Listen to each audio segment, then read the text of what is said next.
It's about time. Welcome, ladies and gentlemen, to Quick Cast Episode 11. My name is Jeremy Paul, aka Sleepy Juice, and this is StarCraft 2, so let's go ahead and get into it.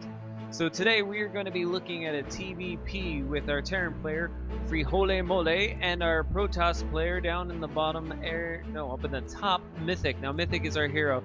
Now we'll be looking at a game on Belshare Vestige. Belshare Vestige is really the important thing to take from this map is we have in the middle, two towers that cover that middle area, and that's really, as far as this game's concerned, going to be the only thing that matters. Now, this game specifically I wanted to do a quick cast about because it has a very good concept that we can pull from it. Now, for those of you who don't watch the rest of my episodes, basic idea with quick casts is we pull one concept from the game through while we're casting it, and we focus on that for a learning technique. We want new players and players in lower leagues to be able to take something from these games, and it's a little hard sometimes. So in this game, what we'll be focusing on is we're going to focus on dealing with odd pressures and how to stay calm and stay with your plan. So we already see we have the Terran player sending two SCVs out. One looks like it's going to scout the main base, and the other one's coming around the right side and will head up to the third base here. Meanwhile, we do have a probe coming out also with a fairly early scout.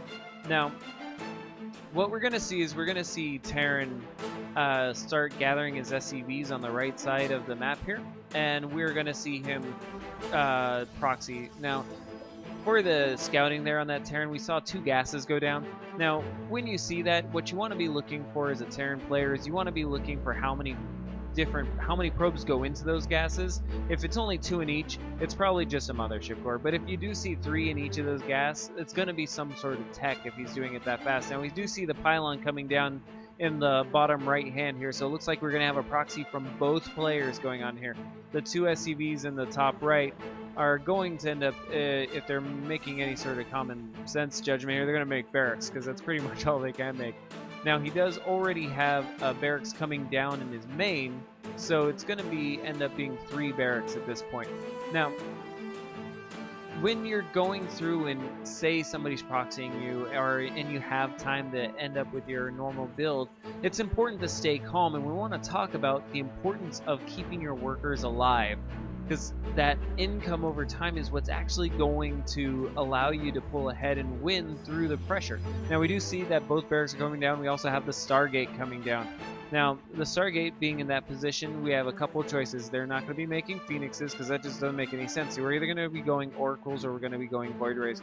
We do see we are chronoboosting out a Stalker for defense here on this end, and we can see that the both barracks are coming down there. So we're going to actually have 3 barrack pressure with 1 barracks at the front of the base to kind of do a little mind game, and 2 proxied outside the base there.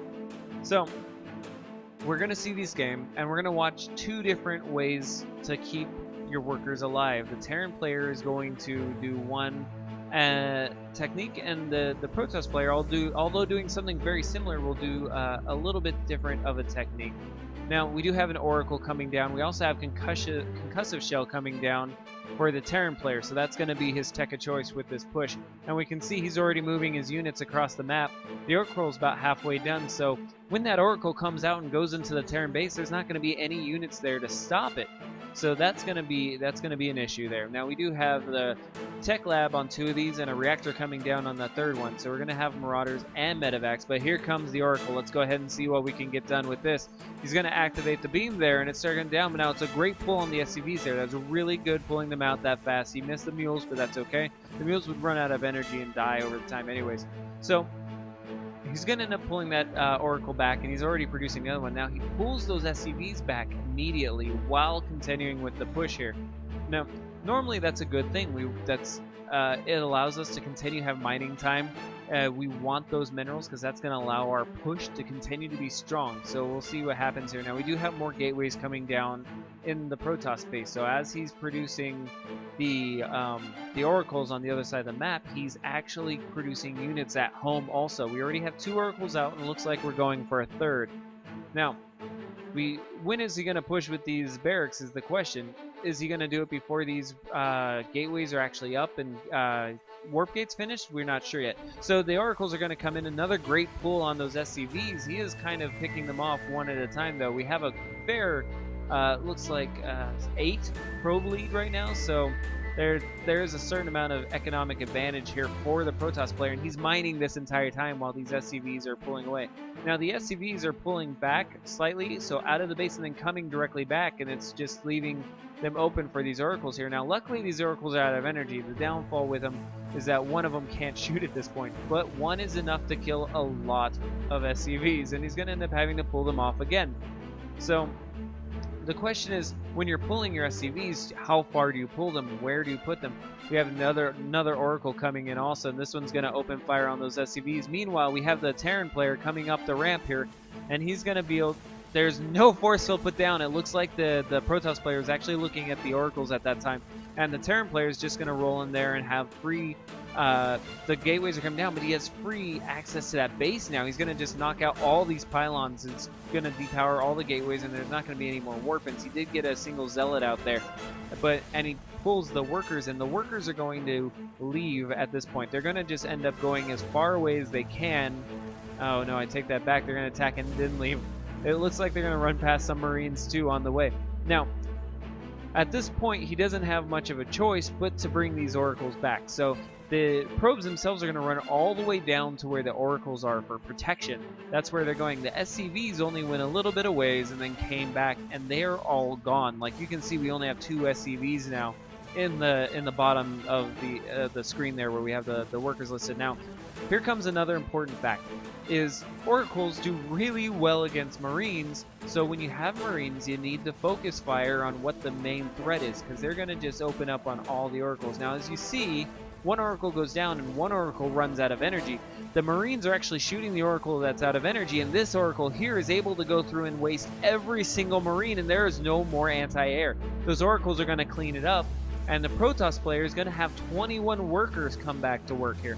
Now, randomly off topic, as this is getting cleaned up, he does kill all those gateways. So I don't understand why an SCV can repair a flying unit, but it can't hit an enemy flying unit. It seems to me that that would be the same tool for the SCV, so they should be able to in fact hurt that oracle, even if it is just a little bit of DPS. Now that might be way overpowered to have SCVs that can attack air, but it doesn't make sense to me on a lore fact. Now, we get here, we have the probes coming back to work. The reactor is working away. The barracks are just not able to produce enough because there's no income whatsoever. You can see he only has 2 mules, and that's his entire income at this point. Meanwhile, the 21 probes are able to have 3 gateways instantly produced, and he's going to have units out before we know it.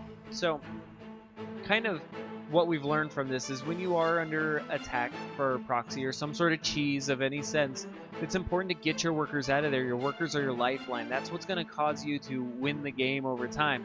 Now, the Terran player did that well. He pulled his SCVs twice, but he didn't pull them away and kept them in a defensive spot. He didn't move any of his army in to actually protect them and kill those oracles. He was actually trying to keep his army hidden. In fact, that cost him the game.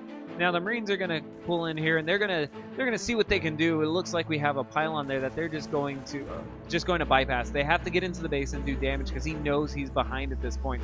So it looks like they're going to come up here and take out, try to go for these warp gates here. But we still have those oracles there, and we're getting a warp in as zealots. Now, oracles being ranged allow the zealots to actually do damage because those Marines are going to want to do damage to the ranged units. So, and that's the game. It looks like that's it. And the Terran player, free holy mole, like holy for holy mole, he's going to tap out. Now, so we did great there. We pulled those probes, pulled them all the way to the defense of where the oracles were, put them back to work as soon as the army was cleaned up, and then did a great job of warping in, getting that production up to warp in more zealots to deal with the second all-in, as it were. But it just wasn't that much. The zealots did great. That was a great, quick, fun game. I'm glad I casted it. You guys, please like and subscribe the video. Follow me on Facebook and Twitter. They're down below. Feel free to email me games, which is down below in the description also. And I will cast them for you because I'm just learning and I'm having a lot of fun doing this. So until that time, please go out, play games, and have fun.